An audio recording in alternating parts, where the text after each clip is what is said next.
मंच पर बैठे हुए सभी नेतागण, यहाँ पर पधारे हुए हमारे मीडिया के दोस्तों, सारे नाम लेने की वजह से यही बेहतर होगा कि जो कोई स्टेज पे बैठे हैं सभी को मैं नमस्ते करते हुए अपना 4 शब्द आपके सामने रखूंगा। आज की ये जो बैठक हुई ये बहुत ही ठीक ढंग से सभी पार्टियों ने मिलके चलाया। इसका उद्देश्य क्या था ये तो उद्धव ठाकरे जी ने कहा है और हम इसकी कोशिश बहुत दिन से कर रहे हैं। जब मैं बेंगलोर में था उस वक्त भी जो वहाँ पर मीटिंग हो गई थी, इससे पहले पटना में हो गई थी। उसके पहले तैयारी के लिए हमने मेरे घर पर भी राहुल साहब और नीतीश साहब, तेजस्वी और हमारे पवार साहब सभी मिलके एक बार बात किए। उसका एक ढांचा बना। उसके बाद जो नीतीश साहब के पटना में पहला मीटिंग हुआ, उस मीटिंग में एक एजेंडा तय करने की बात हो गई और उसके बाद में बेंगलोर का हुआ। अब यहाँ पर मुंबई में आज सभी लोग मिलके अपनी बात को रखे और खास करके सभी को एक ही, सबका उद्देश्य एक ही है कि महंगाई को कैसा कम करें, इसके लिए कैसा लड़े, अनएम्प्लॉयमेंट के लिए कैसा हम लड़े। और इतने प्राइसेस जो बढ़ रहे पेट्रोल और डीजल के, और खास करके मोदी जी हमेशा 100 रुपए बढ़ाते हैं, 2 रुपए कम करते हैं। अब पेट्रोल की, एलपीजी की जो दाम थी वो मोर और लेस डबल हो गई, लेकिन उन्होंने उसमें से सिर्फ 200 रुपए कम किया, यानी 700 बाकी रहा। यानी पहला जो 55 रुपए में एक सिलेंडर मिलता था उसको उन्होंने अभी भी 70 रुपए में ही 70-75 में रखा, यानी कोई कम नहीं हुआ। पहले जो था उससे ज्यादा बढ़ाए थे, उसको थोड़ा कम करके, लेकिन इससे लाखों रुपए उन्होंने कमाया। ये तो गरीबों से चोरी कर दिए और गरीबों के जो काटे और लोगों को दिखाने के लिए 100-200 रुपए कम करना और कहना कि मैं गरीबों के लिए काम कर रहा हूं। मोदी साहब गरीबों के लिए कभी भी काम नहीं करेंगे, ये यकीन मैं दिलाता हूं, क्योंकि उनकी हमेशा यही रणनीति रही है कि गरीबों के खिलाफ काम करते हैं। बड़े बड़े उद्योगपति के साथ वो मिलजुल के चलते हैं।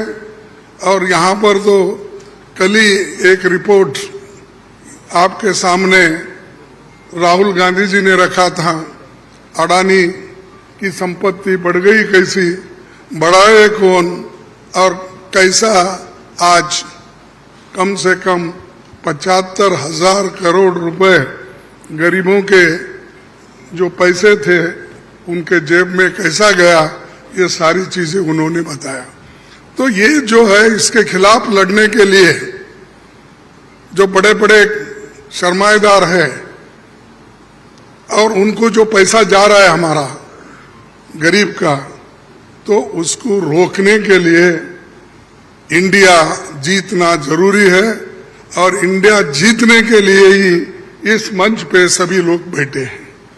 तो इसीलिए हम एक जो तय किए हैं, जो रेजोल्यूशन भी हम आप देखे हैं, और उसी ढंग से उस रेजोल्यूशन भी काम करेंगे। हर जगह मीटिंग करेंगे, हर स्टेट कैपिटल में हम जाएंगे और जो ये मुद्दे हैं, इन्फ्लेशन का हो, अनएम्प्लॉयमेंट का हो, हर चीज की जो बढ़त हो रही उसका हो, और ऑटोनोमस बॉडीज को सत्यानाश कर रहे हैं। और चाहे ईडी, सीबीआई, विजिलेंस, हर एक ऑटोनोमस बॉडी का मिसयूज कर रहे हैं। ऐसा कभी नहीं हुआ। मैं भी मोर और लेस शरद पवार जी साहब के बाद मेरा नंबर लगता है। मैं भी 55 साल से पॉलिटिक्स में हूं और 52 साल से एमएलए, एमपी, राज्यसभा का मेंबर हूं। मैं ऐसा नहीं देखा, कोई ऐसा चीफ मिनिस्टर किया नहीं ऐसा। लेकिन आज मोदी सडनली और एक बात की कि बिजनेस एडवाइजरी कमेटी को नहीं पूछे, अपोजिशन लीडर को भी नहीं बुलाए, किसी को बुलाए बगैर वो पार्लियामेंट का डेट देकर स्पेशल सेशन बुला रहे हैं। अरे स्पेशल सेशन, मणिपुर जल रहा था तो आपने नहीं बुलाया, कोविड के वक्त नहीं बुलाया, जब अब चाइना अपनी जमीन हड़प कर ले रही है, कब्जा कर लिए, उसके लिए नहीं बुलाया। लोग तंग और तबाह इसमें ये हमारा नोटबंदी के वक्त परेशान थे, माइग्रेंट वर्कर परेशान, उस वक्त नहीं बुलाया। जब जब मुल्क अपने मुश्किल में रहता उस वक्त उन्होंने कभी नहीं बुलाया। अब क्यों बुलाया मुझे मालूम नहीं, आज का एजेंडा क्या है उनका मालूम नहीं। तो ये देश चलाने की रीत नहीं है, ये उन्होंने आहिस्ता आहिस्ता डिक्टेटरशिप की तरफ जा रहे हैं। और ये ध्यान में रखना चाहिए कि कभी वो मीडिया उनके साथ है, वो एक उनके दिमाग में है, प्रेस मीडिया हो, टीवी हो, ये सारी चीजें मेरे पास है, ये उनका कहना है। और हमको कभी कभी ऐसा दिखता भी है, माफ करो क्योंकि मैं ऐसा बोल रहा हूं समझ के, आप गुस्से में आके हमारे खिलाफ मत लिखो। तो जो कुछ है वस्तु स्थिति, आपको भी मुंह को ताला लगाया, हाथ बंद दिए आपके भी लिखने के, ये सारी चीजें कर रहे हैं और आहिस्ता आहिस्ता डिक्टेटर के तरफ वो जा रहे हैं।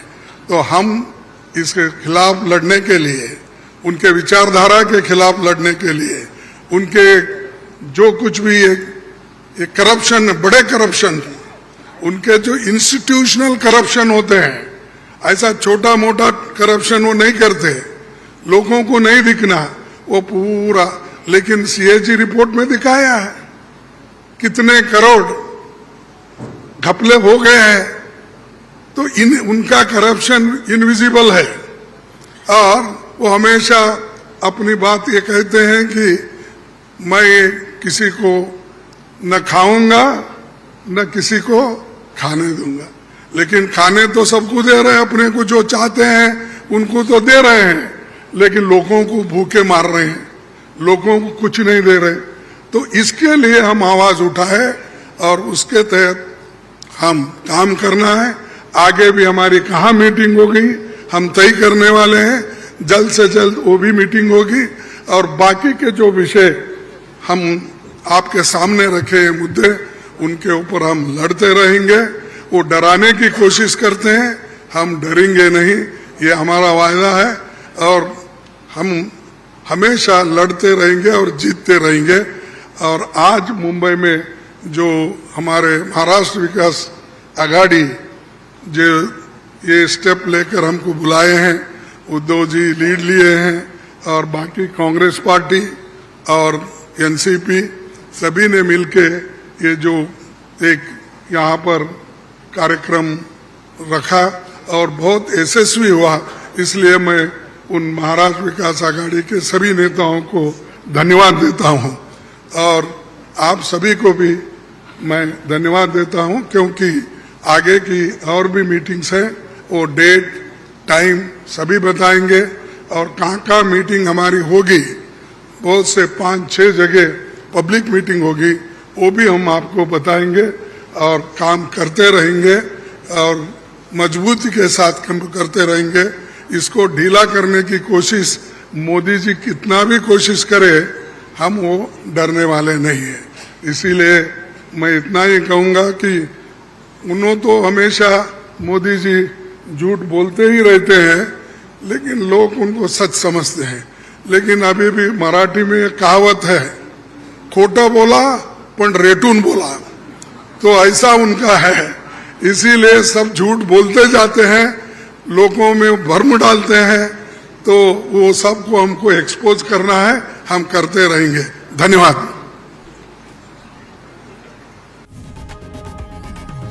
लोकशाही मराठी ऐका, पहा, जागरूक रहा।